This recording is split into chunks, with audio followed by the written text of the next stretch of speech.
آپ صلی اللہ علیہ وسلم کا ارشاد کا مفہوم ہے، جو بڑوں کی عزت نہ کرے، علماء کرام کی قدر نہ کرے، چھوٹوں پر شفقت نہ کرے، وہ ہمیں سے نہیں، یعنی وہ ہمارے راستے کے مطابق نہیں ہے، وہ ہماری جماعت میں سے نہیں ہے، وہ ہمارے سنت طریقے کے مطابق نہیں ہے۔ دل سے بڑوں کا عزت کرنا، ان کے سامنے بے ادبی نہ کرنا، ان کے سامنے اونچی آواز سے بات نہ کرنا، ان کے پیٹھ پیچھے ان کی غیبت نہ کرنا، اور جائز کاموں میں ان سے مشورہ لینا اور ان کی باتوں پر عمل کرنا۔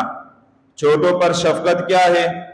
چھوٹا ہے آپ سے عمر میں، ان سے کوئی غلطی ہوئی، ان کو پیار محبت سے شرعی اصولوں کے مطابق ان کے رہنمائی کرنا، ان کو سمجھانا، ان سے غلطی ہو جائے تو ان سے درگزر کرنا، یہ چھوٹوں پر شفقت ہے۔ علماء کرام کی قدر کیا ہے؟ علماء کرام اگر آپ کو دینی مسئلہ بتائے، دینی احکامات بتائے تو اس پر عمل کرنا، اور علماء کرام کے پیٹھ پیچھے ان کی غیبت نہیں کرنا، ان کے سامنے اونچی آواز سے ان کے سامنے گفتگو نہ کرنا۔